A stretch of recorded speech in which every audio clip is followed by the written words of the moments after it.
Seja muito bem-vindo a mais um episódio do CBCDcast, o podcast do Colégio Brasileiro de Cirurgia Digestiva.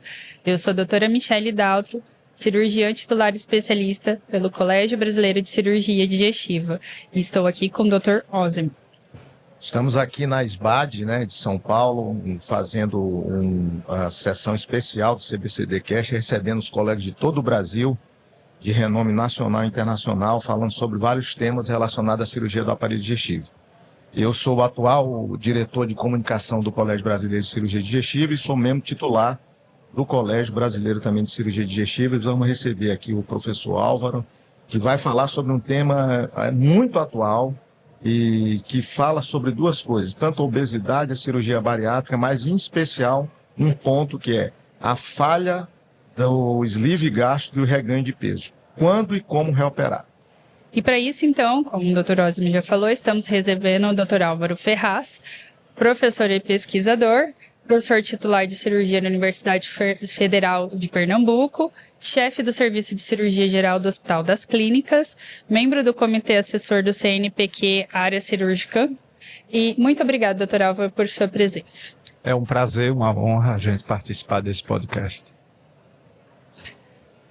Podemos começar aqui então. A gente sabe, professor, que a obesidade hoje é uma epidemia, que está em verdadeiro descontrole no Brasil, Isso. Nós operamos menos de 1% dos pacientes que precisam, é isso? E que a gastrectomia vertical, ela foi uma técnica que foi muito bem absorvida pelos cirurgiões do aparelho digestivo e pelos cirurgiões bariátricos no tratamento dessa doença que é tão severa. Então é até difícil da gente falar, assim, como é uma vedete, ela é uma queridinha do cirurgião bariátrico, aquilo que não deu certo, mas nós podemos dizer que foi aquilo que não fez o controle adequado da doença. E quando nós podemos definir isso daí, que não fez, a técnica não fez o controle adequado da doença? Isso é uma pergunta muito boa, muito atual, porque todas as técnicas, elas têm um índice de falha. Falha inicial e uma falha tardia, que é aquele paciente que perde o peso, consegue manter por algum tempo, mas depois reganha. Então a gente precisa ter realmente essas definições para poder tomar as decisões corretas e até mesmo indicar uma nova cirurgia quando for o caso. Com relação ao sleeve, realmente a gente precisa ter uma noção maior de como ela participa desse rol de tratamento da obesidade severa. O sleeve hoje é a cirurgia mais realizada no mundo todo. Cerca de 60% a 70% de todas as cirurgias bariátricas são sleeves. Mas no Brasil essa realidade não é tão marcante assim. Alguns dados extraoficiais falam que o sleeve hoje chega a dividir com o bypass as cirurgias bariátricas realizadas de maneira primária. Então é uma cirurgia muito realizada. E ela praticamente ganhou esse protagonismo por conta de que é uma cirurgia que complica muito menos. É uma cirurgia mais fácil de realizar. E é uma cirurgia que o paciente tolera muito bem, entendeu? Mas tem o problema da perda insuficiente e tem o problema do reganho.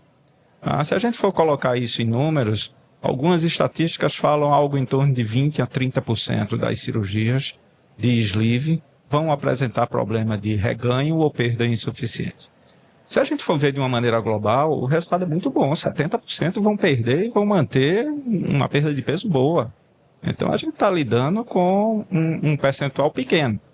E aí, nesse percentual, a gente precisa analisar as causas. E aí vale também enfatizar a importância do acompanhamento pós-operatório multidisciplinar. A grande maioria dos pacientes que reganham não fazem esse acompanhamento pós. A gente precisa analisar também as condições socioeconômicas dos pacientes. E isso é muito importante na hora da gente indicar uma nova cirurgia ou um novo tratamento. Então, algumas condições, a gente vê algumas características nutricionais de algumas regiões, não só do Brasil, mas também do mundo todo. E o Brasil tem uma característica de que é um país continental, com várias diversidades alimentares, nutricionais e culturais, e isso precisa ser levado em consideração. Então, assim, de uma maneira geral, a gente reindica a cirurgia quando o paciente tem uma perda insuficiente, que varia em torno de 10% a 20% do peso inicial, ou então quando ele perde o peso e reganha de 40% a 50% do peso que foi perdido. Então, essas basicamente são as duas grandes indicações, só que também a gente considera o retorno de algumas comorbidades. É aquele paciente que era diabético, perdeu peso, a diabetes ficou controlada e agora com o reganho ela está descompensada novamente. E isso vale também para a hipertensão, para a apneia, para os problemas articulares. Então, tudo é um conjunto individualizado que a gente precisa fazer desses pacientes antes de indicar uma nova terapia. Pensando assim na fisiopatologia dessas falhas, né? O que o senhor acha que seria mais comum? A dilatação do fundo remanescente, dilatação de todo o globo do tubo, anel hiatal, drive hormonal? Ou seria um conjunto de tudo isso às vezes? Na verdade, quando a gente analisa esse reganho, a gente primeiro tem que estudar esse paciente. E muitos deles têm problemas anatômicos da cirurgia. É um sleeve que não foi adequadamente correto, ele continua grande. É um sleeve que realmente apresenta um fundo gástrico, um antogástrico grande. Mas também tem aqueles que o sleeve está tecnicamente adequado e o paciente voltou a engordar.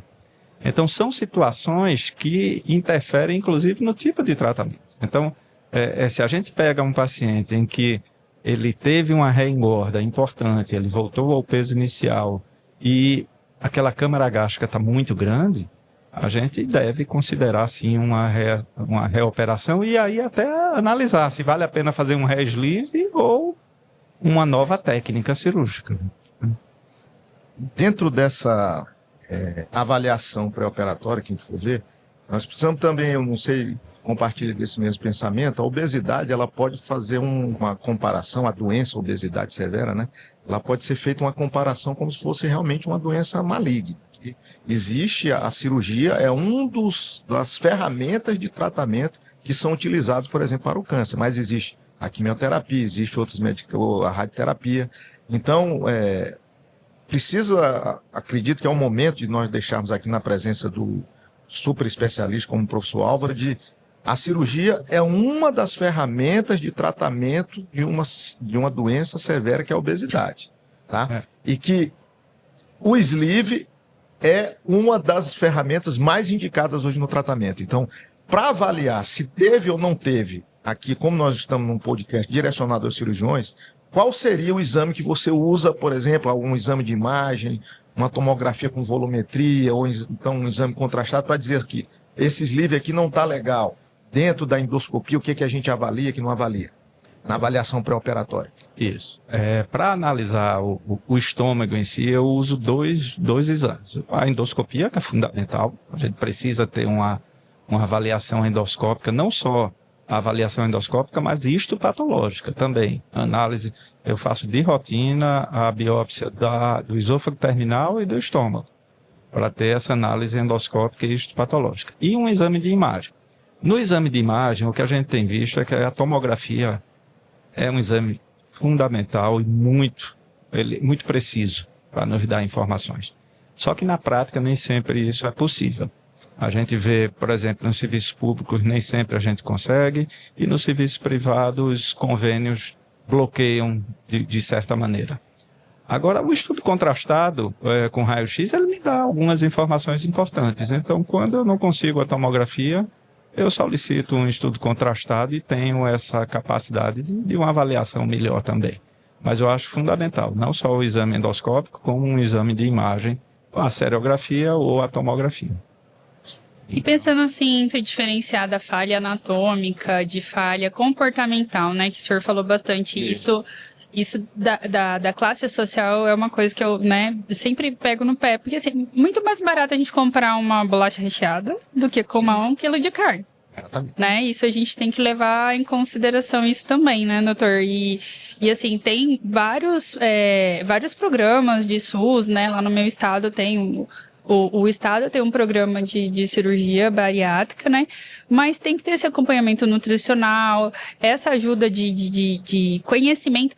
E não só social, gente. Eu falo assim, tipo, os meus meninos esses dias perguntaram, doutor, pra mim, o que era bolacha Oreo. Isso é uma coisa de casa também, né? Às vezes não adianta você operar só uma pessoa e o resto da família é obeso, o resto da família tem um erro alimentar, né? Fenômeno epigenético, né? Exatamente. E como que a gente diferenciaria isso? A falha anatômica da falha comportamental? Isso basicamente é as custas de exame, né? Então, quando o paciente chega, a gente precisa fazer essa avaliação. Se na avaliação anatômica eu vejo que o estômago está correto, ele foi reduzido de maneira correta, não tem twist, não tem fundo, não tem antro, aí a gente também precisa analisar os exames laboratoriais, até mesmo para identificar a recidiva de diabetes, aumento de algumas enzimas, ou de colesterol, e aí, nessa fase, tentar trazer o paciente para o acompanhamento multiprofissional.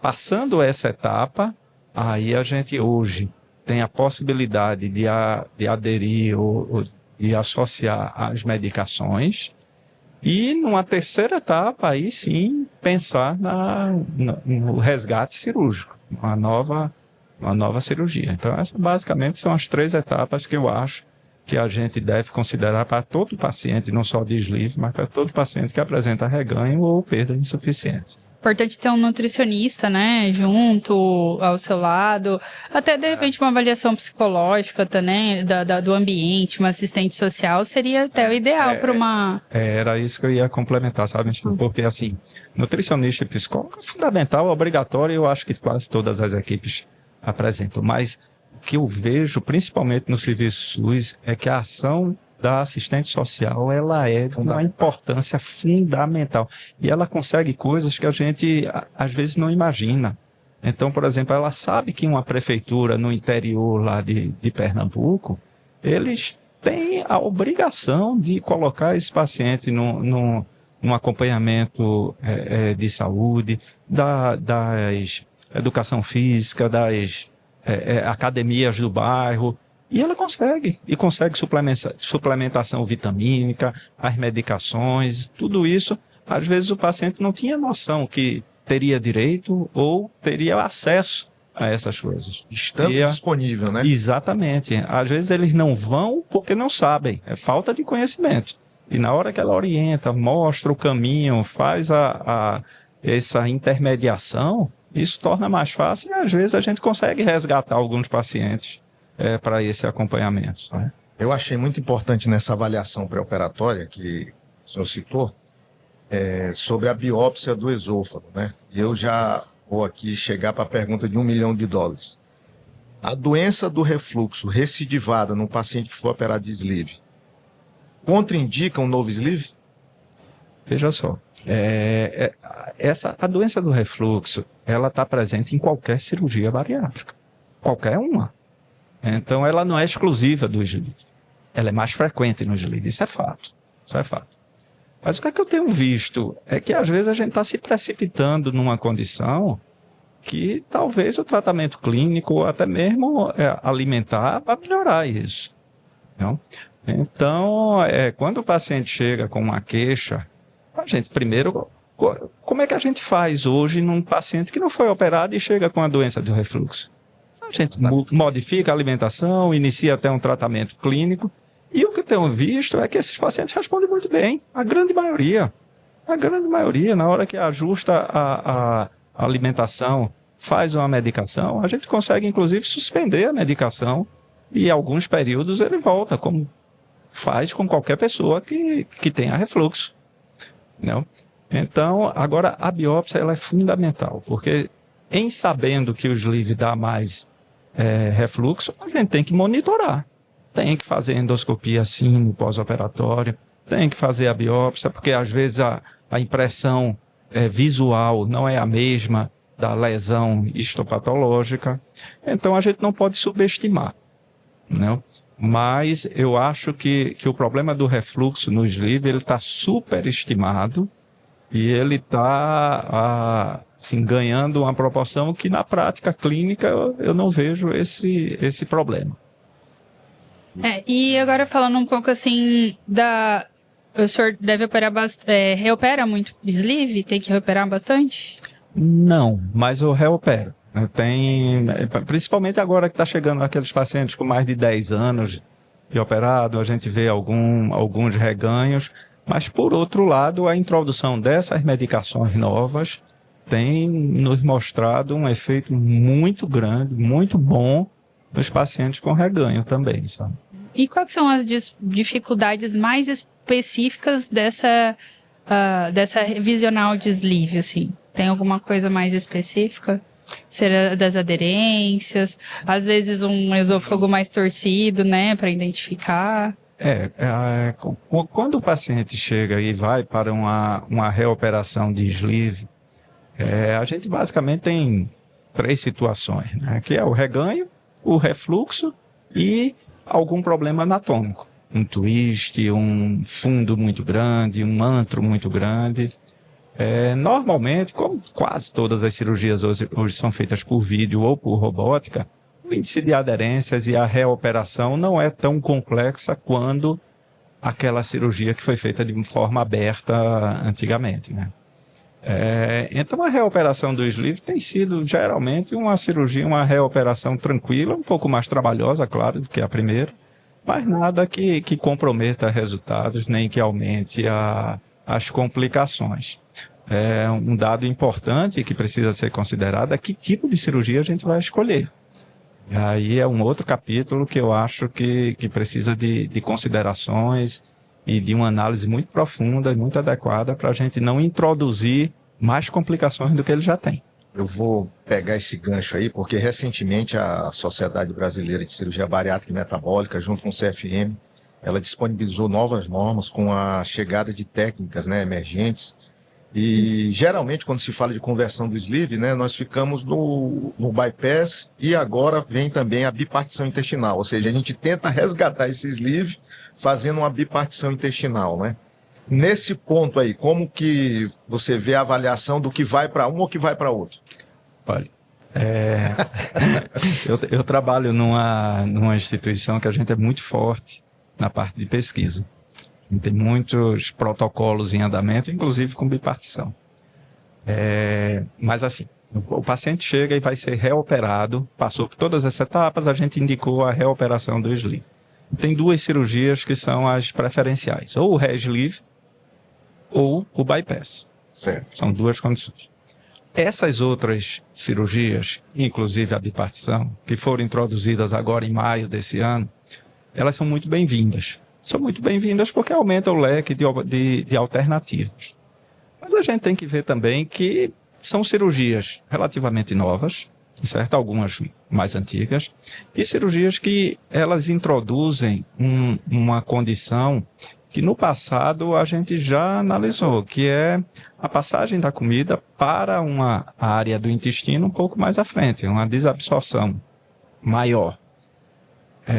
Na minha região, nos meus pacientes e nos meus protocolos de estudos que a gente introduziu qualquer cirurgia com uma desabsorção maior, meus resultados foram muito ruins. Muito ruins inicialmente e muito ruins do pós-operatório tardio. Alterações nutricionais, alterações de proteicas e alterações importantes que comprometem a vida desses pacientes. Alguns, inclusive, eu perdi por conta disso. Então é aquela coisa que eu falei no começo, a gente tem que ter uma característica regional antes de indicar essas situações.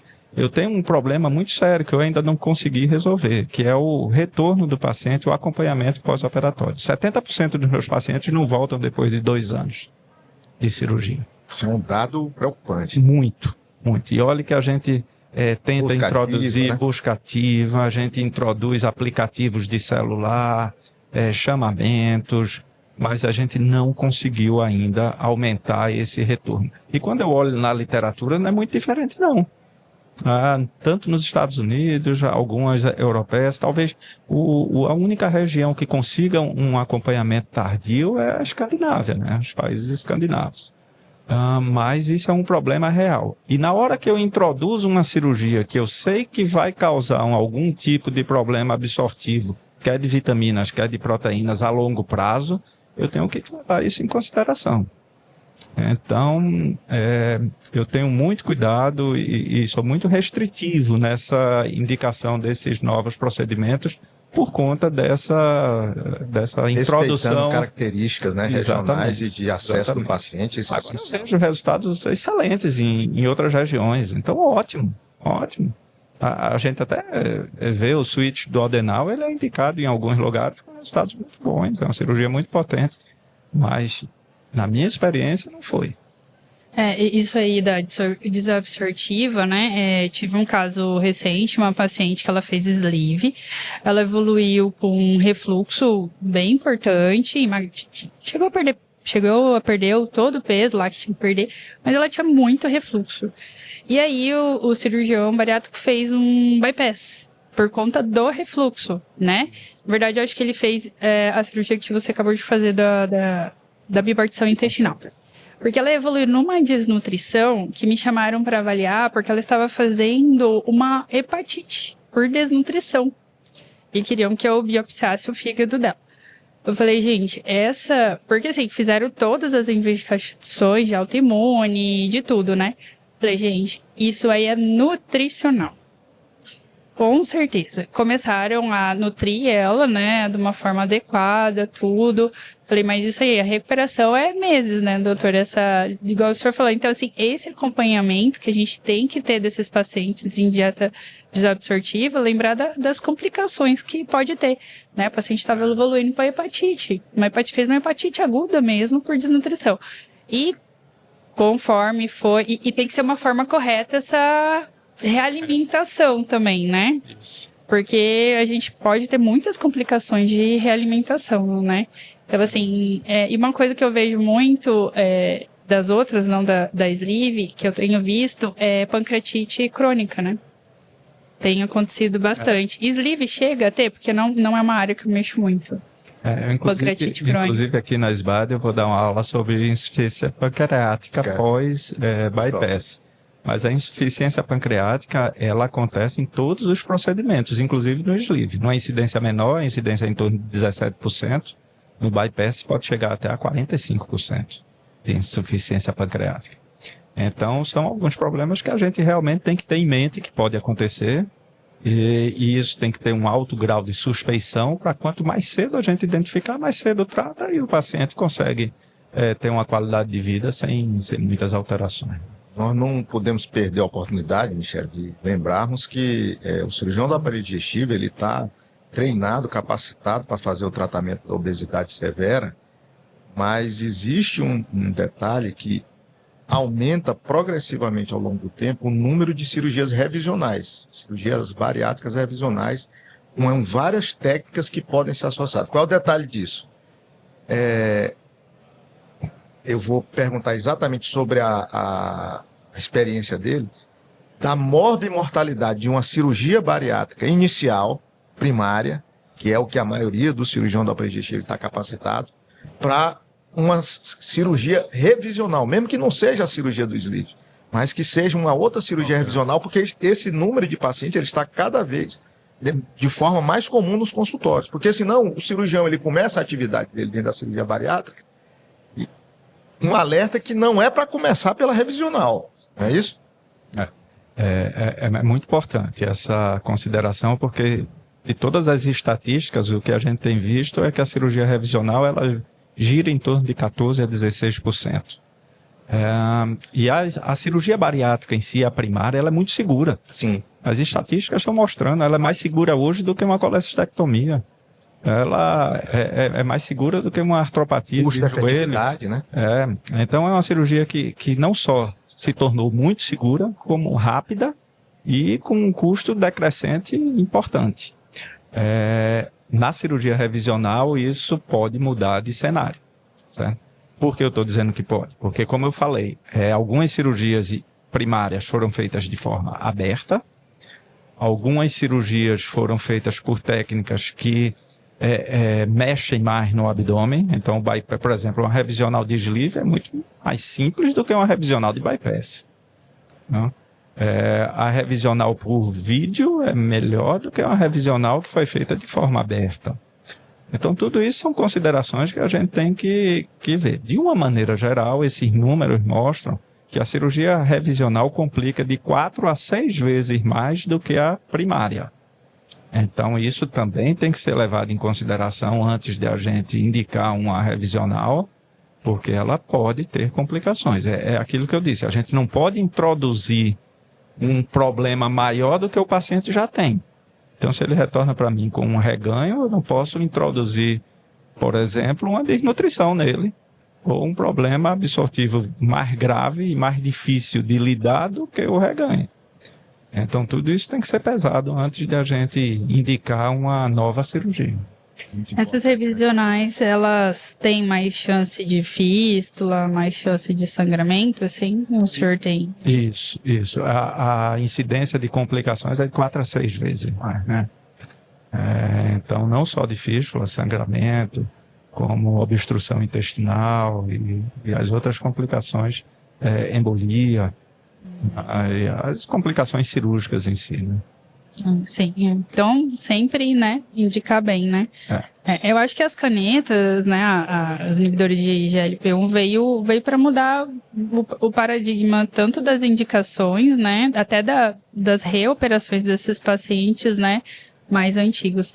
Uma coisa que eu vejo muito chegar no meu consultório, acho que talvez lá em Mato Grosso tenha demorado para mudar, é o anel, né? O uso do anel nos bypass, que se usava muito antigamente, né? Eu já peguei vários anéis migrados, anéis... Isso foi no começo, né? Mas o pessoal lá usou bastante, você acredita? Que eu pego o paciente de pouco tempo, assim, 12 anos, com anel de cirurgia atrás e aí acaba indo às vezes para revisional, né? Imigração do anel. Mas veja, eu não me lembro o paciente que eu operei para retirada de anel. A gente tem uma escola endoscópica muito forte lá, a Berg é um dos iniciantes nisso, ele formou muita gente. Todo problema de anel nos bypasses antigos a gente resolve por endoscopia. Uhum. Eu não me lembro o dia que eu precisei operar para retirar um anel, para abrir um anel. Tudo isso os endoscopistas fazem muito bem lá. Eu tive uma calásia por anel. Ela migrou pra cima. Fez uma calásia por migração superior. O paciente já chegou com mega esofageal 3/4. Mas a grande maioria desses problemas, eu tive também algumas acalásias, resolveu por endoscopia. Balão, dilata, abre. Às vezes, quando ele migra para dentro, ele tira por endoscopia, tudo por endoscopia. Ótimo. Entendeu? Agora, com relação às canetas, foi muito bom você ter tocado nesse assunto, porque realmente, a meu ver, diminuiu muito o índice de reoperações com a introdução dos análogos do GLP-1. O resultado das canetas nos pacientes operados inicialmente, aparentemente é melhor com uma dose menor. E a gente consegue trazer esse paciente, resgatar ele para começar todo o processo novamente. Então, assim, eu acho que foi talvez o maior benefício das canetas nesse grupo de pacientes tem sido nos pacientes com reengorda ou com perda insuficiente. Ótimo. Porque está cada vez mais comum, né, o uso de medicações, é mais uma ferramenta no tratamento desse paciente que pode ser dado mais uma oportunidade, né? Às vezes aquele paciente ali que foi um pouco indisciplinado, ele vai ter chance com a caneta de voltar para o trilho e não precisar passar por um novo procedimento cirúrgico, né? Exatamente. As canetas, elas mudaram tanto o padrão, que eu tava lendo reportagem mesmo, que mudou até o padrão alimentar nos Estados Unidos, né? Porque você vai para os Estados Unidos, é 700 ml, o small é 700 ml de refrigerante, né? O small, né? Eles tiveram que agora ter os nossos small, que são os 300, né? Porque realmente as pessoas não, né, mudaram os hábitos e estão começando a ter consciência, né? Doutor, assim, eu vou fazer uma pergunta agora como eu não mexo com bariátrica, né? E eu lembro, assim, de quando eu era residente, tá? Que, às vezes, no super obeso, se indicava fazer o sleeve para perda de peso inicial e depois ia pro bypass, né? Tô fazendo essa pergunta porque vai ter muita residente vendo a gente, né? Não é só especialistas em bariátricas, né? E se fazia isso, ainda continua se fazendo isso para os super obesos?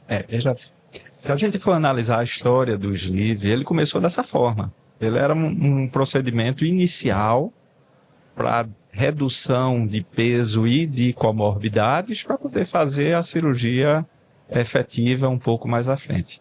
E aí o que os dados mostraram é que a maioria dos pacientes respondiam muito bem e não precisavam ir adiante com a nova cirurgia.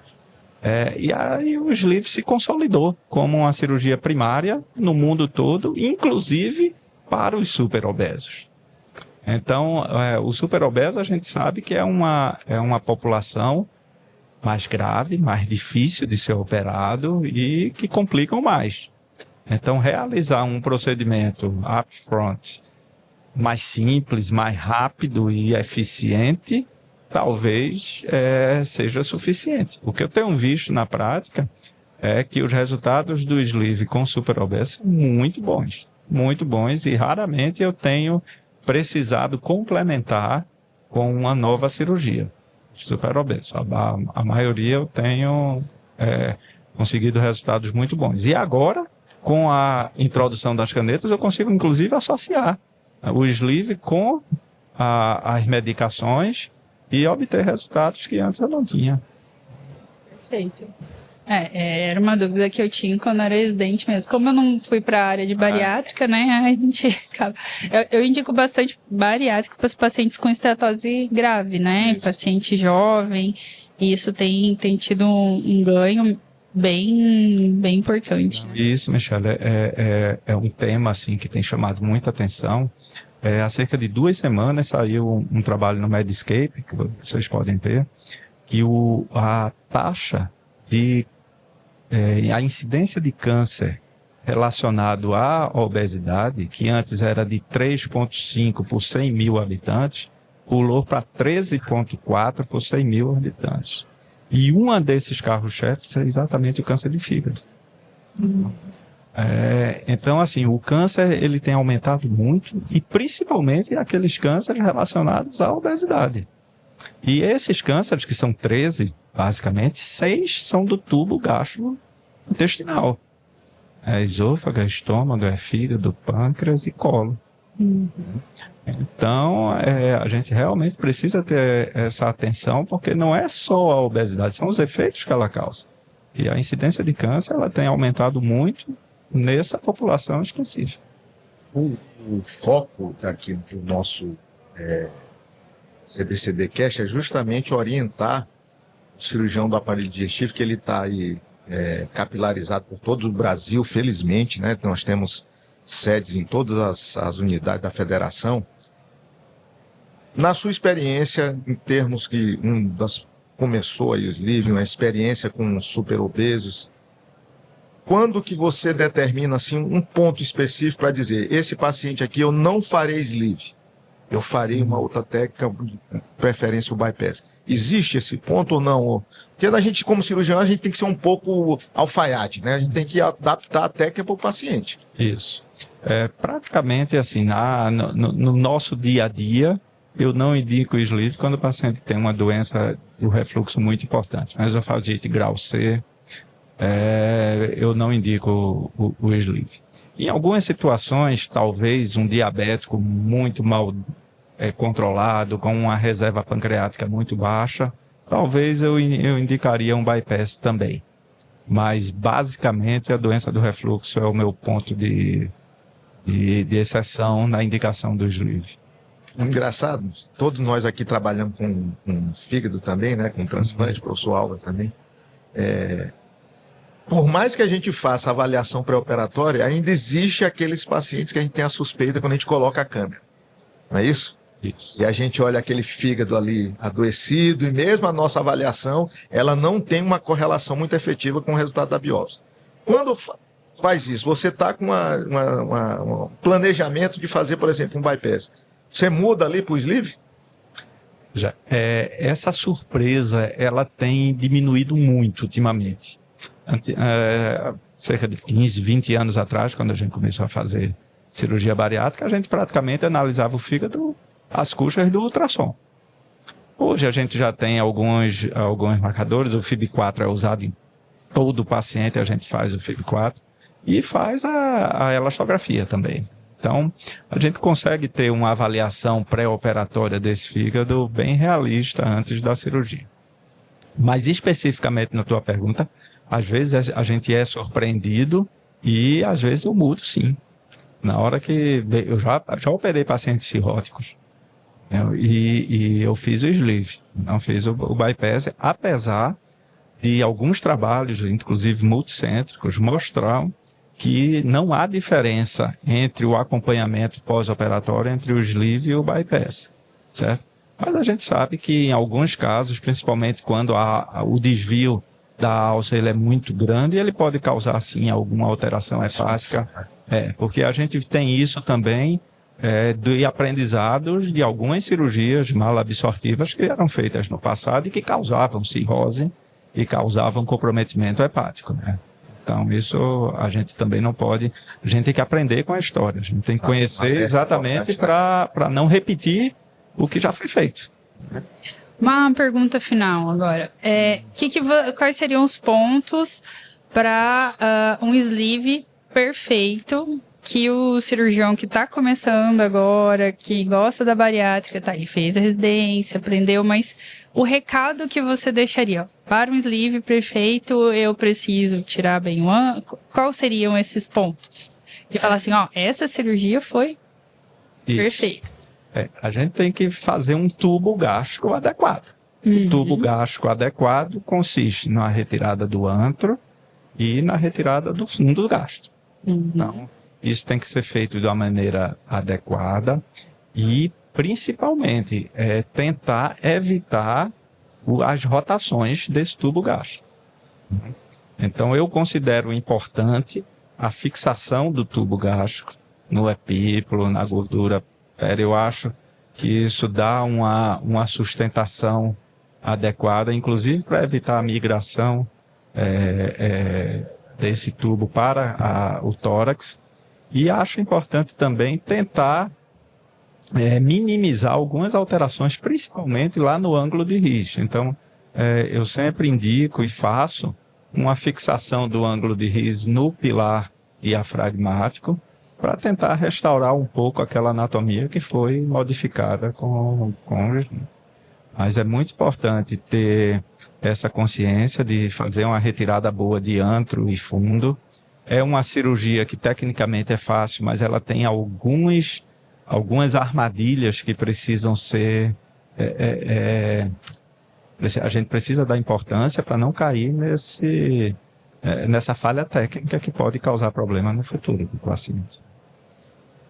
Excelente episódio, né? Então, agradecer aqui a presença do professor Álvaro, né? Dando aí a sua experiência, toda um conhecimento objetivo de um tema tão atual. Parabenizar a nossa diretoria, né? O nosso presidente, Paulo Kassab. E lembrar a todos os nossos ouvintes, né? Que o CBCD ele está presente através dos seus membros titulares em todos os estados da federação e que caso você queira encontrar, se você não for, se você chegou aqui, você for um paciente ou uma pessoa interessada em um tratamento especializado, o site do CBCD ele tem uma aba que se chama Encontre o Especialista e que vai mostrar na sua região quem é o especialista titular do Colégio Brasileiro de Cirurgia Digestiva. É isso aí, Michele. Muito obrigada, doutor Álvaro, muito esclarecedor. E para quem nos ouve, continue acompanhando os próximos episódios. Vamos receber cirurgiões de referência de todo o Brasil para discutirmos temas atuais, técnicas, experiência e desafio da nossa prática. E você que é cirurgião e tem interesse em associar-se ao nosso colégio, entre no site cbcd.org.br, e também nos siga no Instagram, CBCD Digestivo. Muito obrigada, Toral. Obrigado a vocês. Tchau. Tchau.